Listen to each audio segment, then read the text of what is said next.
Um time de pretos comandado por brancos. Todo clube brasileiro ele tem uma base ligada à branquitude. O grande dilema que existe no Vitória dura mais de 100 anos. Essa legenda em inglês aqui que... E tem tudo a ver com a herança da cidade de Salvador, a mais negra fora do continente africano. Existe uma provocação bem conhecida, o rival chama Vitória de time do lixo, né? Na arquibancada mais negra do Brasil, as pessoas estão se organizando para fazer com que a história do clube seja representada também por quem está à frente dele. E porra, não tem como você me dizer que o time que é chamado pela sua torcida de negro não é do povo. Ô, sério, o Peleja é muito foda. Vai tomar no cu, velho. Na boa.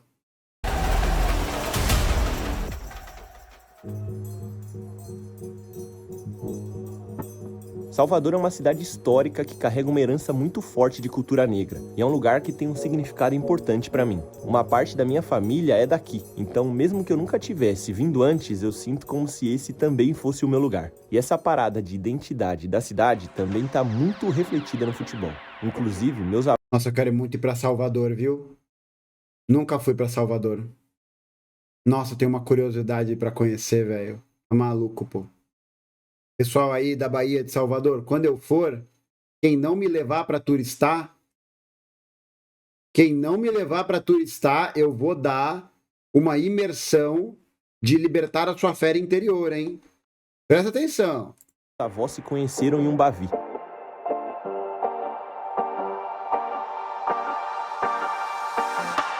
Em porcentagem, a torcida do Vitória é considerada a mais negra do Brasil. O que isso significa para vocês? Torcer para o Vitória é algo que foge da nossa identidade, sabe? Se entender como negro, se afirmar enquanto negro e você ter a torcida do seu time em percentual conseguindo vincular a sua identidade, né? E que o Vitória é a reprodução de toda a estrutura da sociedade da gente. É a mesma coisa, a estrutura de poder estão na mão das pessoas brancas, dos homens brancos. A gente surgiu justamente nessa ideia de brigar, né? Unir o futebol à luta racial. A própria padronização da torcida vem para mostrar que a gente vai tentar de uma vez por todas escurecer a arquibancada.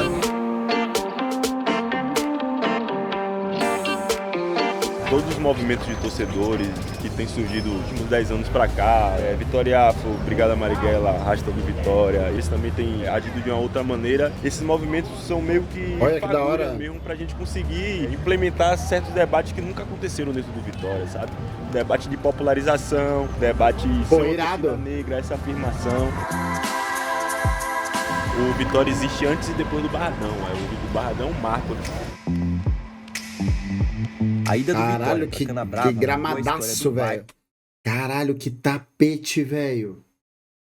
Porra, que tapete. Do clube e a identidade da torcida. Isso porque aqui é um bairro periférico de Salvador, onde tinha um aterro sanitário até a década de 80 e teve sua estrutura completamente transformada com a chegada do clube, que também passou a se aproximar mais da comunidade local. De forma definitiva, aquele tabu que o lixo era empecilho para a construção desse estádio. Caralho, que foda!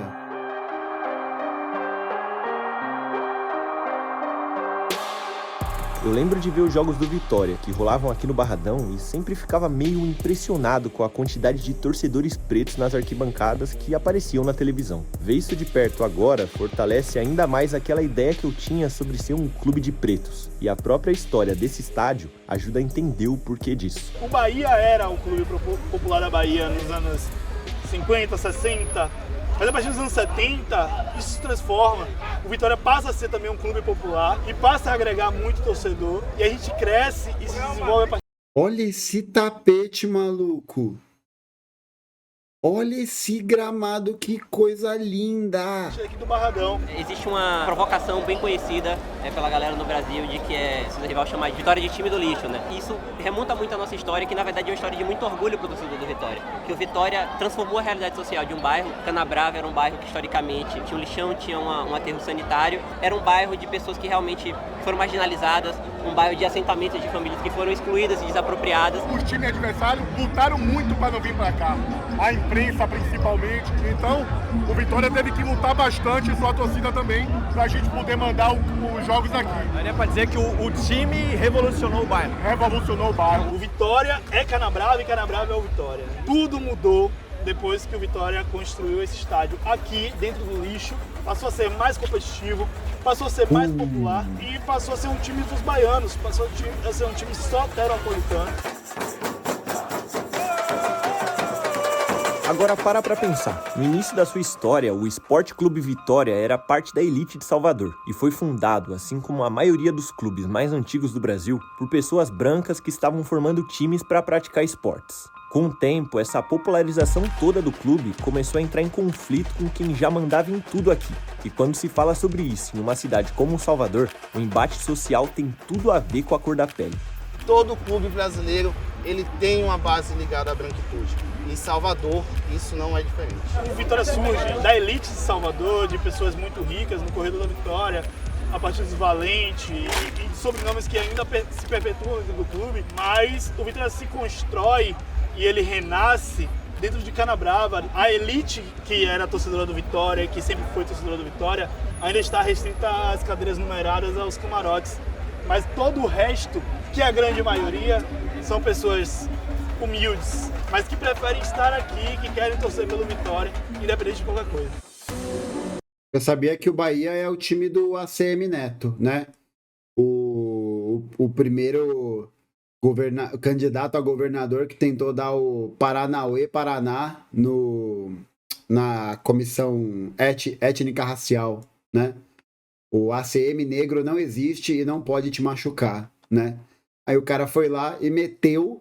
Não, ó, não sei se vocês estão ligados, né?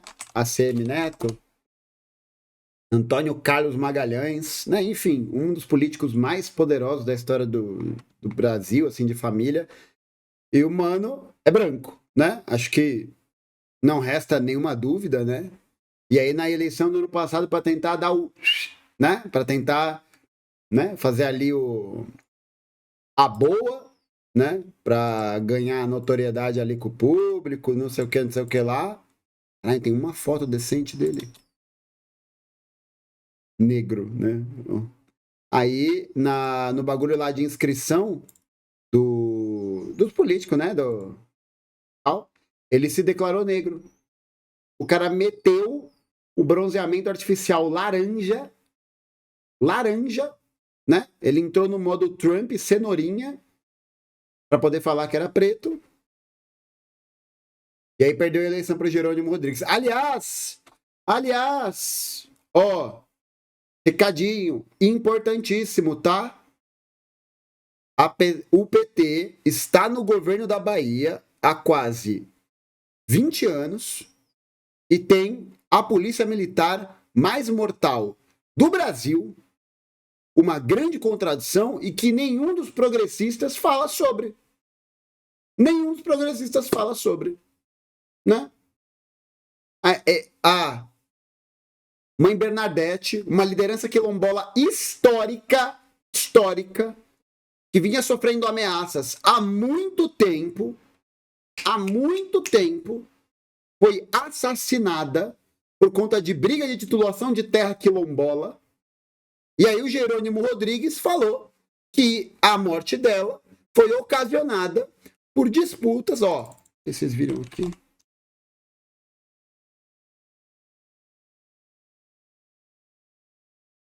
Ai, como é que era o nome? Eu esqueci o sobrenome dela. Bernadette Pacífico, ó. Uma liderança histórica do movimento dos quilombolas, Bernadette Pacífico, foi assassinada, foi executada por... Aqui, ó.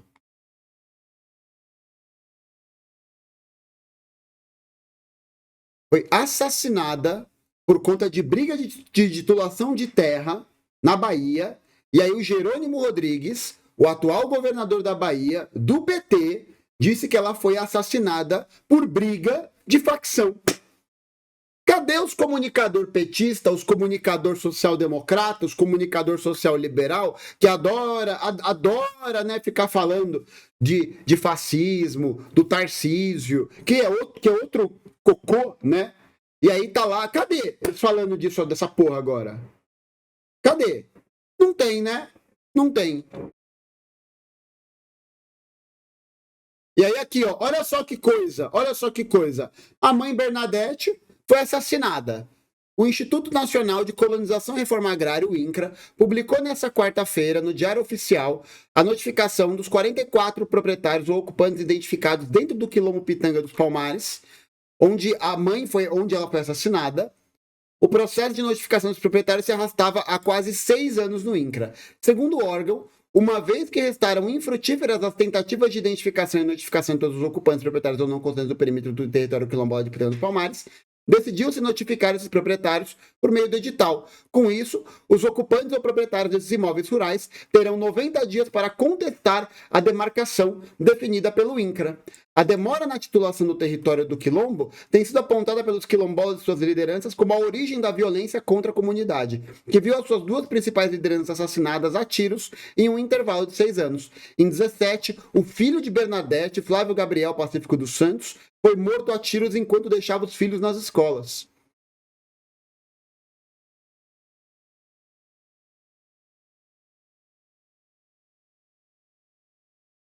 Cara, é inacreditável, velho. É inacreditável. Na moral, parça, é inacreditável. E, para além disso, para além de ter essa demora no processo de titulação das terras, que faz com que essa luta interna aumente, ainda você teve o movimento do Jerônimo Rodrigues, que está privatizando a Bahia Gás, a empresa de gás do estado da Bahia, né? E vale aqui lembrar, né, que o Jerônimo Rodrigues, ele não é do PL, ele não é do PSDB, ele é do PT. Ele é do PT. Cadê? PUB e Sindipetro Bahia se posicionam contra a privatização da Bahia Gás.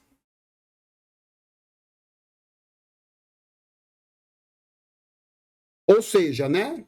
O que a gente tem aí é o progressismo, o social-liberalismo mostrando as suas garrinhas, né? De ficar escalando em discursinho que ganha notoriedade na mídia, antirracismo, contra a LGBTfobia, falando essas coisas, né? Contra o Bolsonaro. E na prática, o que a gente tem? A manutenção da prática política do Rui Costa, que é uma polícia militar absolutamente assassina, que mata gente pra caralho, já matou gente pra caralho nesse mês, nesse ano, e ainda a privatização de uma empresa estratégica que é a Bahia Gás.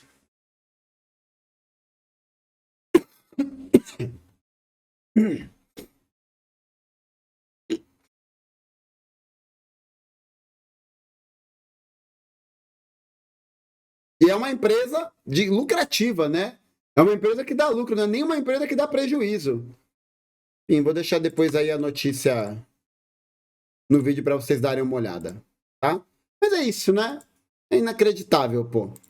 Por isso que a gente precisa entender que o progressismo... Vamos botar o mic para baixo.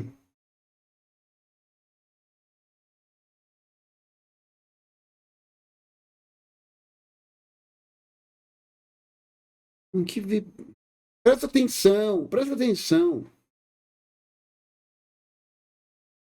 Mas o som... O quê? Ah, será que o som tá vindo daqui? Porra, nem fudendo. Deixa eu ver.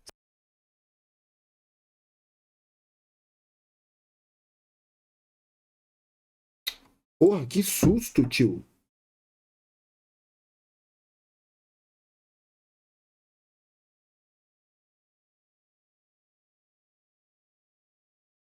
Pô, tá maluco, pô. Até perdi o fio da lógica aqui.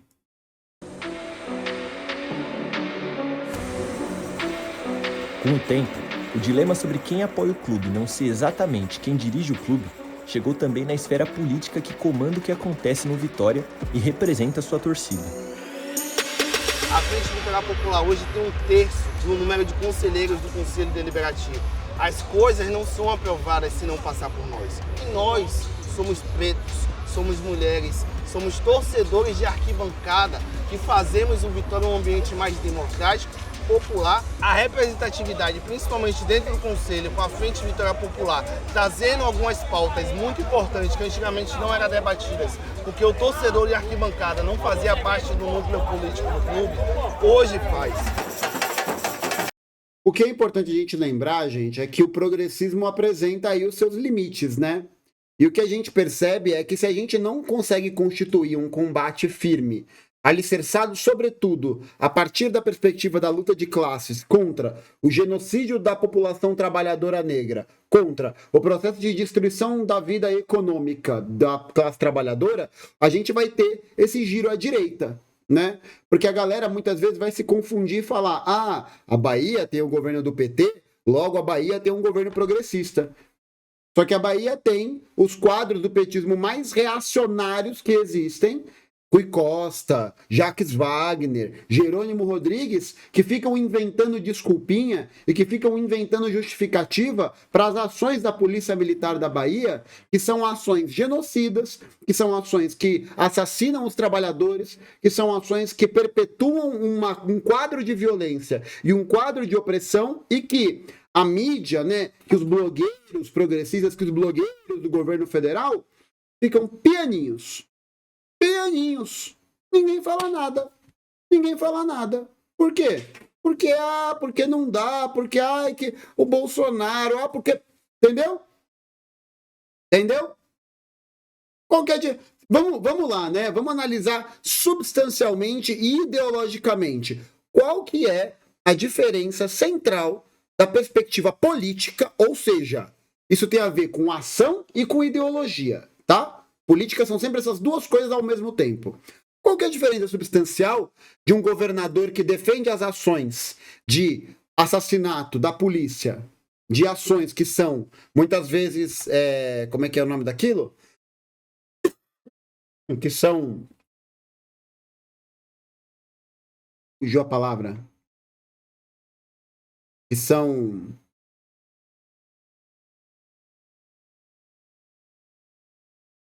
Ai, não é brutas, mas é alguma coisa assim, né?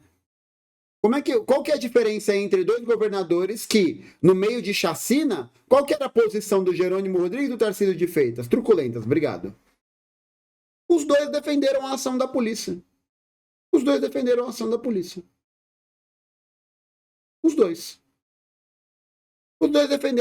que eles realizaram. Qual que é a diferença? Tarcísio de Freitas também está privatizando até a mãe, se deixar. Está privatizando tudo. E o Jerônimo Rodrigues também está privatizando a Bahia Gás, uma empresa lucrativa.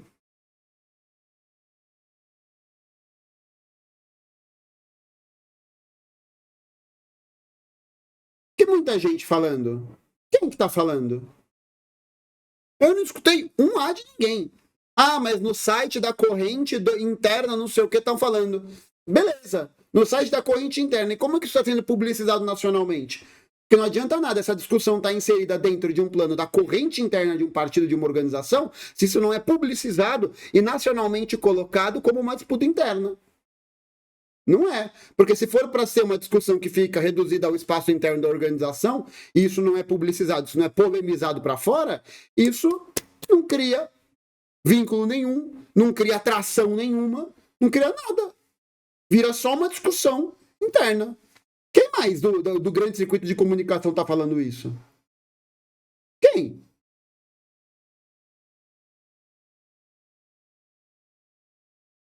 Não, eu não acho que essa corrente que está dirigindo essa política vai levar a público. Claro que não. É claro que não.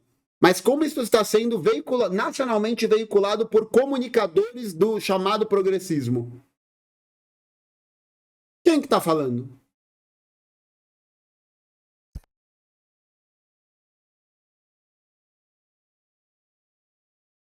Não tá. Não tem ninguém falando. E boa lembrança, hoje tem ato em todo o país contra a violência policial. Não tem ninguém falando disso. Não tem ninguém.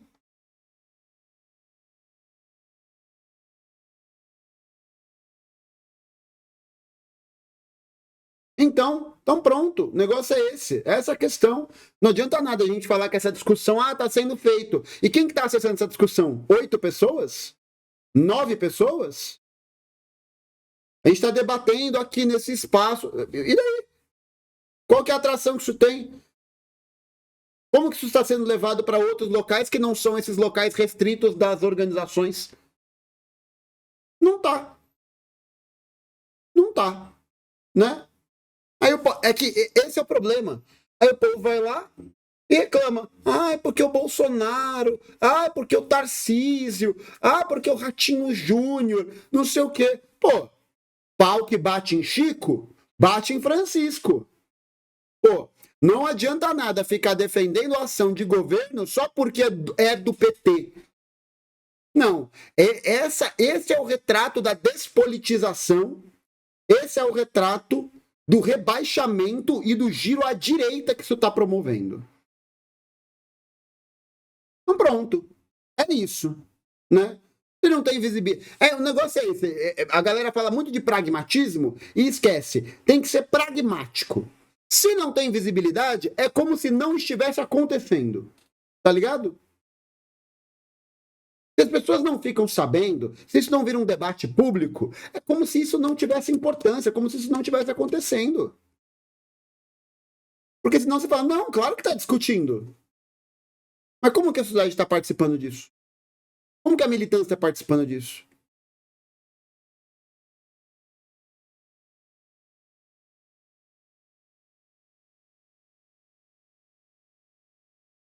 Lopes brabo demais? Eu também acho que a revolução não vai vir da internet, mas ninguém fala isso. Ninguém minimamente inteligente fala isso. Ninguém minimamente sagaz politicamente vai dizer isso. Mas é preciso entender que a internet é um espaço de mobilização das pautas, da mesma maneira como o jornal foi na época do Lenin. Da mesma maneira como o panfleto foi na época do Lenin. A internet não é um espaço restrito da realidade. Pô, a internet é o espaço em que as pessoas conversam, acessam materiais, leem sobre as coisas. E esse processo das pessoas estarem inseridas nesses ambientes altera drasticamente a forma como elas percebem a realidade e a forma como elas podem agir dentro da realidade. Né? Não é tipo internet vida real, né? Não é tipo aquela série Ruptura. Você apaga a cabeça na internet e aí na vida real é outra coisa. Pô, tá ligado? Não, mano, não é questão de levar tempo. Não se leva tempo. A gente já tem todas as ferramentas para poder conseguir publicizar e ampliar o alcance desse tipo de debate. Esse papo de levar tempo, demora. Pô, demora para a gente poder fazer um trabalho maior de conscientização, de mobilização. Isso demora. Agora, a gente não pode se relegar ao lugar de pensar que isso demora e lavar as mãos. Falar, não. Acabou. Exatamente. Se demora, tem que começar logo, caralho. Se demora, tem que começar pra ontem, porra. Tem jeito não. Sabe? E achar, né? Pô, a classe trabalhadora nos seus estratos mais precarizados não usa a internet? Não utiliza o WhatsApp? Não utiliza o Facebook? É isso, né, mano? A gente precisa criar mais aparelhos e mais estrutura. O problema é que a gente não tem, a gente não tem isso aqui, né? A gente não tem grana pra fazer isso. Né? Não tem grana pra fazer isso. Mas usa, pô. Na frente amplíssima não tem, né? E aí é isso. Aí vai lá o Lula citar o Sankara e nossa senhora, eu nem vi, graças a Deus eu não vi isso. Aí vai lá o Lula citar o Sankara, um revolucionário marxista, né? E ao mesmo tempo tem discurso do Lula falando que o policial tem que aprender a identificar quem é bandido e quem é inocente, para não matar trabalhador. Ué, mas aí tem que matar a pessoa que tá cometendo o crime? Não, pô, tem um processo de justiça. E não tem essa de aprender a identificar. Não tem essa. Porque isso é um dado, gente, absolutamente subjetivo.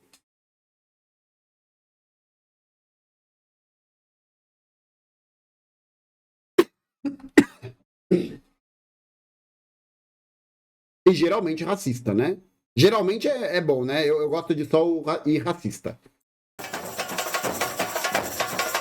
Ter vindo pra cá e assistido um jogo no meio dessa torcida que eu admirava e me reconhecia pela TV, e visto de perto como eles carregam o ritmo, o Vitória e a luta racial na pele, foi uma experiência que com certeza eu vou levar pra sempre.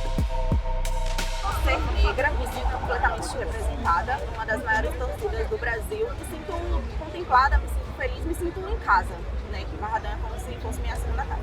O Vitória não pode, de forma nenhuma, endossar nenhum tipo de política que trate seu torcedor, principalmente preto e periférico, como se ele fosse algo marginalizado.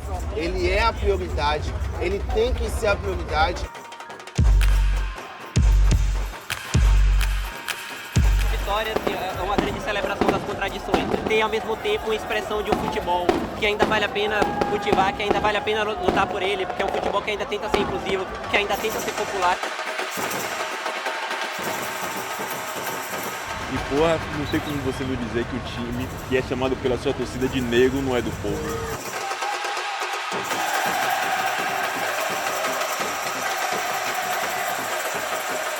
Foda, hein? Futebol é reconhecimento, identidade, pertencimento. E a torcida do Vitória é uma das que melhor sabe disso. Os torcedores levam o clube na pele e veem nessa pele uma chance de construir um Vitória real, popular e que represente de verdade as cores de quem vive esse time. Aqui hoje, eles mostraram que não é porque uma coisa sempre foi de um jeito que ela precisa continuar sendo. Aprendizados. Lições foda.